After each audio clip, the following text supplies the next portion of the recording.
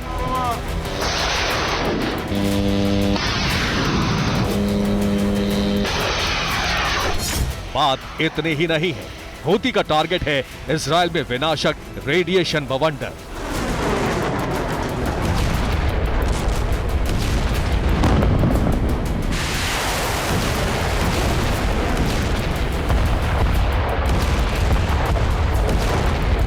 Houthi ने कहा है कि इजरायल के न्यूक्लियर ठिकाने उसका सबसे बड़ा टारगेट है। खुफिया रिपोर्ट है कि इजरायल में 7 परमाणु ठिकाने हैं और यहां न्यूक्लियर हथियार हो सकते हैं।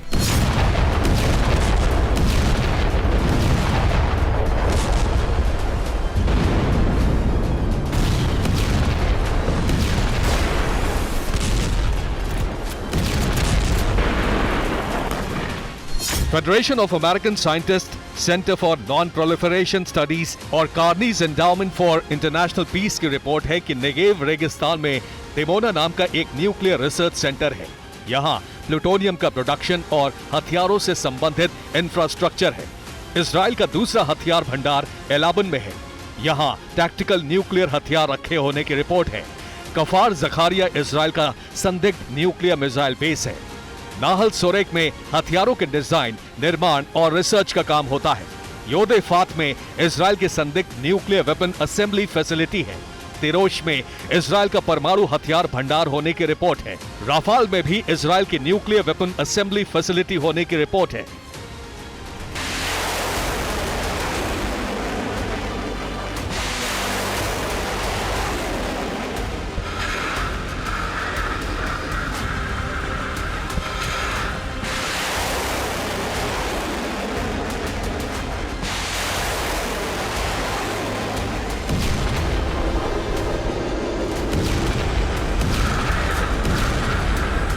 इजराइल आधिकारिक तौर पर परमाणु शक्ति तो नहीं है, लेकिन दुनिया भर की खुफिया एजेंसियां मानती हैं कि उसके पास परमाणु हथियार है और ये सारे परमाणु ठिकाने हूती के निशाने पर हैं।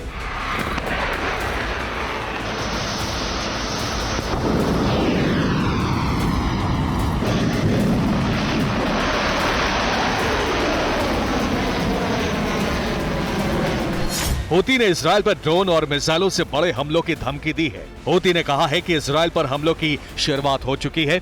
उसकी बैलिस्टिक और क्रूज मिसाइलों सहित आत्मघाती ड्रोन भविष्य में हमला करने के लिए तैयार हैं।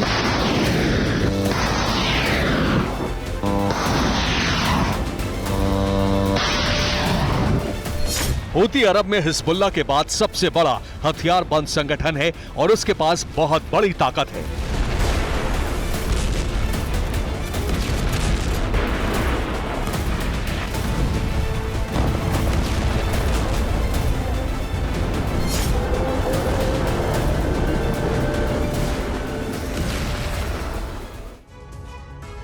हूती के पास ईरान से मिला शाहिद 136 आत्मघाती ड्रोन है।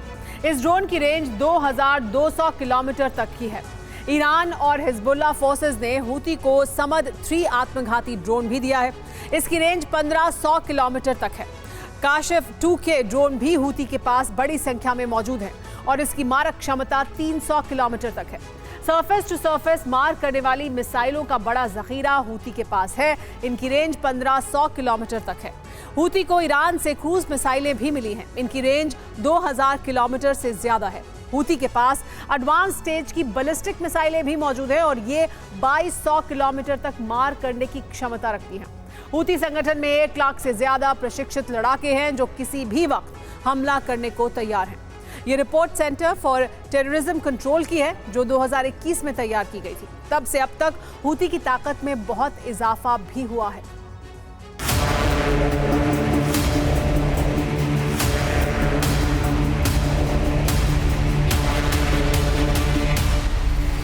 हूती ने इजराइल के खिलाफ अपने संपूर्ण शक्ति प्रयोग का ऐलान कर दिया है। ये यमन में हूती की मिलिट्री परेड है जो सितंबर के महीने में ही हुई थी। इस परेड में हूती ने अपना शक्ति प्रदर्शन किया था। अब इसी तरह की मिसाइलों से हूती ने इजराइल पर हमले शुरू कर दिए हैं।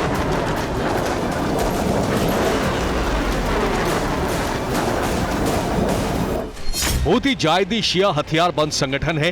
2004 से ये संगठन यमन की सुन्नी बहुल सरकार से जंग लड़ रहा है। सऊदी अरब और यूएई पर भी ये संगठन हमले करता रहा है। सितंबर 2014 में हूती ने यमन की राजधानी सना पर कब्जा कर लिया। 2016 तक उत्तरी यमन का बड़ा क्षेत्र भी अपने कब्जे में ले लिया। हूती को ईरान और हिजबुल्लाह से हथियारों की सप्लाई होती है।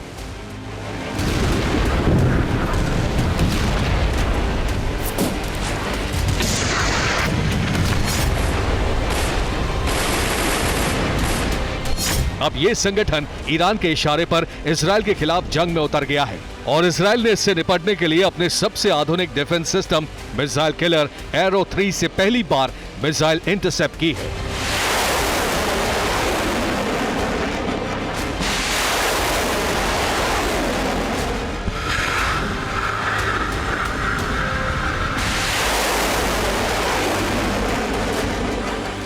एडवांस सिस्टम एरो 3 दुश्मन के मिसाइल को ट्रेस करता है, घातक हथियारों को ट्रैक करता है, हवा में इंटरसेप्ट करके मिसाइल नष्ट कर देता है। क्रूज बैलिस्टिक मिसाइलों पर अचूक हमला करता है। इसकी रेंज 2400 किलोमीटर है। इसकी कीमत 17,000 करोड़ रुपए है।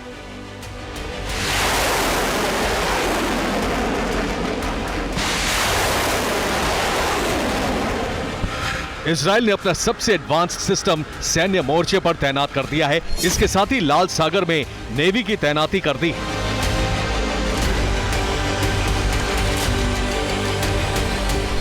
हूती के हमलों को रोकने के लिए इजराइल का डिफेंस सिस्टम तैयार है और नेवी से उसके ठिकानों पर बड़े हमले किए जा सकते हैं। यानी इजराइल पर लेबनान के बाद यमन भी हमले करने को तैयार है।